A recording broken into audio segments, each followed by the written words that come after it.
Good morning, everyone. It is Wednesday. It is the very, very last day of March and the first quarter of 2021.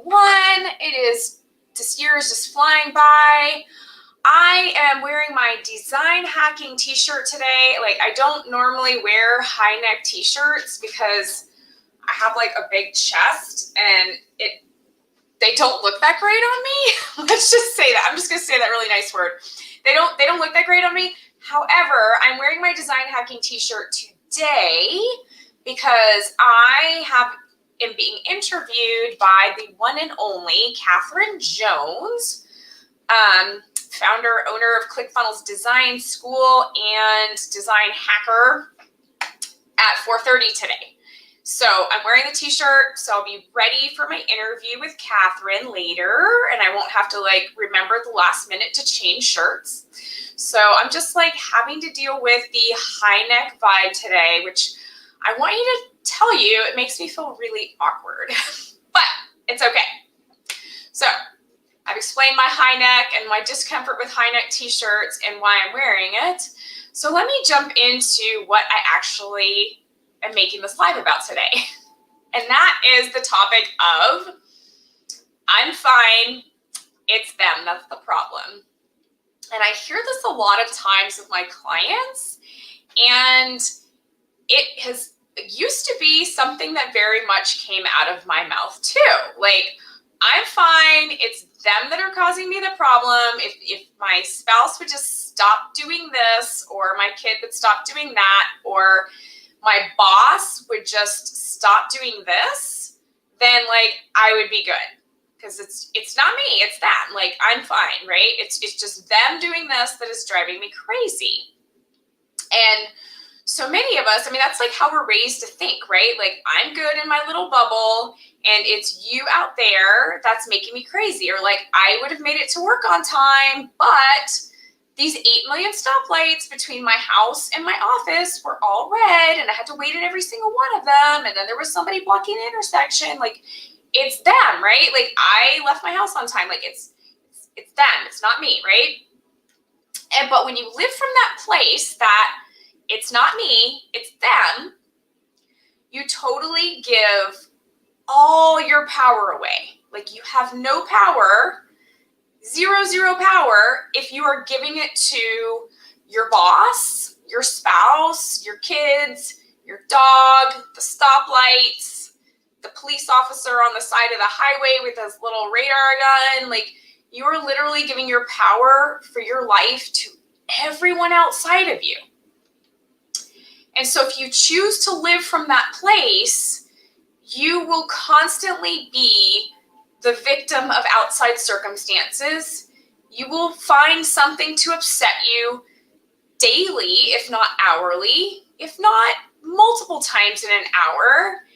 And your life will be chaos because you are not taking any power for yourself, right? Zero power for yourself. When in reality, there are very few things that we don't control. And we always have the power to control how we choose to think about things. Always, right?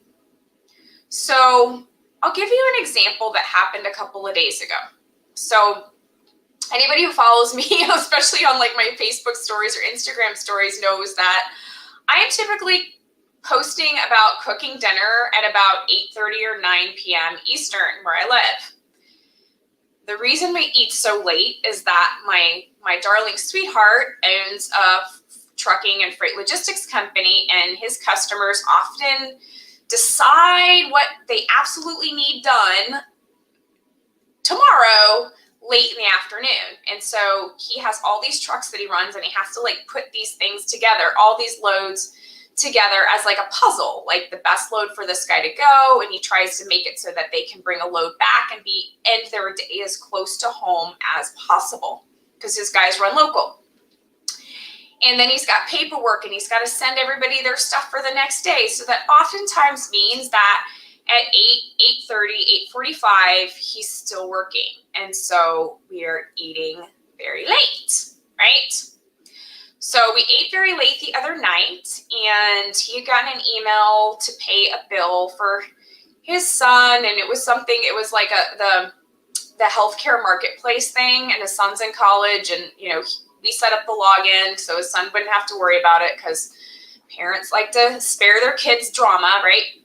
So he's like, hey, help me get logged into this site so I can pay this bill for my son. So I was like, okay, cool, right? Like, thinking that this is going to take like 60 seconds when we're done eating at 10 p.m.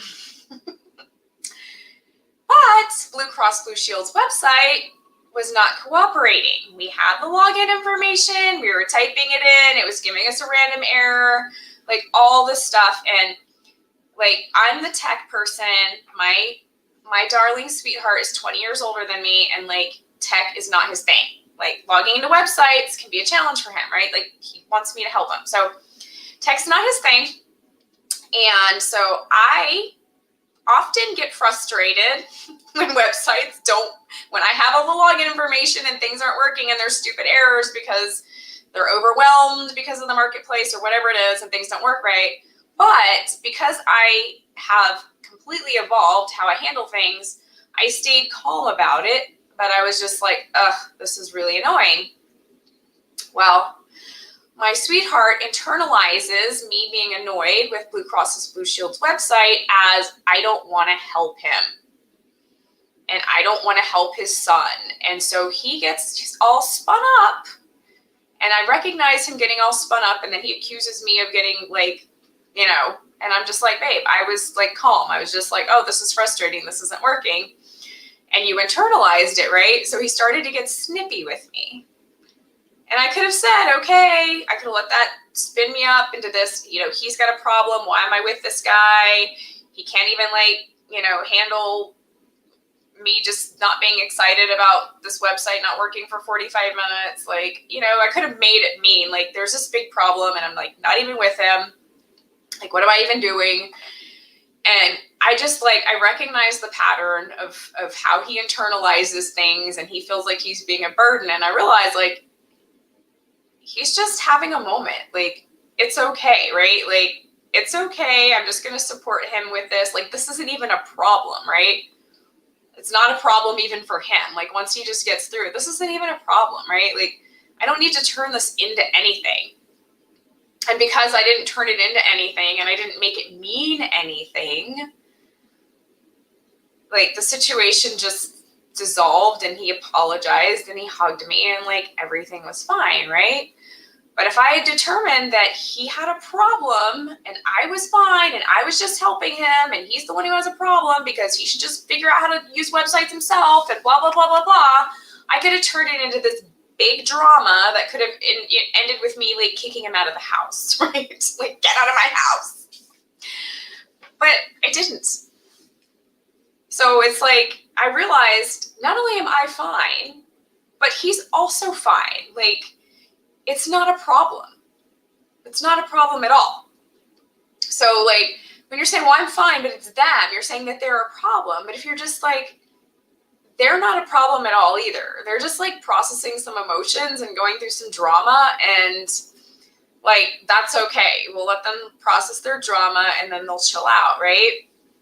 So you really take the power back in these situations. You take the power back in your relationships to when you take the approach that I am in control of how I feel about things, what I make things mean, and how I react to them. And since I am in control of that and I have the reins, I don't have to say I'm fine. It's them. They're a problem. I don't even have to make them a problem because they're not a problem. I can just look at it as here's somebody reacting to something, and I am not going to choose to make their reaction mean anything about me or about them. I could have made his reaction mean that he's a jerk and he doesn't respect me and blah, blah, blah. But instead I just said, I just realized what it is and that he's having a moment and he feels bad even having to ask me for help with this website stuff and to get something paid online. And so when it doesn't go well, it's not that what he's saying is, well, you get frustrated and blah, blah, blah, and you don't want to help me. But it's just him not owning the fact that he's feeling bad that he even asked me for help. And it's like, I don't make it mean anything. I'm just like, okay, he's having a moment because he really wants this to go smoothly. And it's already now 10:30, 10:45. And like, we have not even gotten to sit down and have we finish our late dinners, and then we have a nice cup of relaxing hot tea together on the sofa and have nice conversation.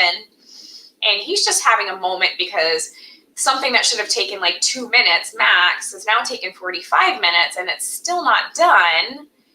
And it's eating into like our connection time in the evening. And so he's just having a moment. Like, it's not even about me, and it's not even about him. And it's really not even about the website. Although sometimes my brain is tempted to make it about the website and about Blue Cross Blue Shield and how they should have better technology. But again, I catch myself and say, if I make Blue Cross Blue Shield and their technology a problem and this thing that's out of control and I'm a victim to it, then I'm giving my power away to Blue Cross Blue Shield and their website and whoever developed their technology and whoever their web host is and all that other stuff. Like, I'm giving my power to them. Like, why would I want to give my power to Blue Cross Blue Shield and whoever their tech team is? Like, that's silly when you really look at it, right? And so my point in making this whole video, when you say I'm fine, it's them, and you're pointing to problems out there, and it's them and it's their thing and blah, blah, blah. What you're saying is, I am choosing to give my power to some third party and say that I'm willing to be a victim to this third party. And so by saying I'm fine and they're not, that's also not a problem, is you're taking your power back and you're saying, okay, this thing is not working, or I hit 10 stoplights on the way to work. It's not a problem. There's stoplights. Sometimes they're green, sometimes they're red. Like, you're not going to be a victim to them, and your brain doesn't spin out of control and make it like this horrible situation that means like verge of death, right? Because that's what our human brains do. They make these things like verge of death because of the stoplights, or because of the technology not working, or because of you dropped your iPhone in the toilet, or whatever, right? Like, your brain wants to turn it into verge of death, and you can just say, I am taking my power back here. I realize I'm about to give my power to the toilet or to the iPhone or to the makers who didn't make it more waterproof or whatever it is. Instead, I'm going to take my power back and just say, okay, it's okay. It's not a problem. No one's going to die. Like, we're okay here, right? It's totally fine. The iPhone got wet. The technology didn't work. Like, I can choose to be mad and angry and throw things, but that's not going to fix it. And so I can just take my power back and say it's not a problem. I will try later when the website will probably be back up instead of 10:45 at night when their development team is probably making updates, and that's probably why it's not working, right? So it can be so easy to reclaim yourself and your sanity and get out of anxiety and get out of overwhelm and get out of this cycle of like constant anxiety, constant overwhelm, constant like, oh my gosh, like, fight or flight with your brain. If you can just allow yourself to breathe and slow down and say, what choice do I want to make in this moment? Do I want to choose to give my power to the stoplights, to the police officer, to the toilet with the iPhone in it, to whatever? Or do I want to take my power and hang on to it myself and choose from a position of power, right? And it's super duper simple, but I do recognize that it's not easy. It took me a lot of coaching, being coached, as well as self-coaching, learning how to self-coach and do it to myself. But now it is like 99% of the time an automatic reaction is the step back and choose how I want to handle things versus the 99.9% automatic reaction used to be flip the heck out and cuss out, throw cuss words at everything that I was blaming my problems on, right? That used to be my default. And if you meet anyone who's known me for any length of time beyond the last 4 to 5 years, you will hear stories of that. I demonstrated it regularly.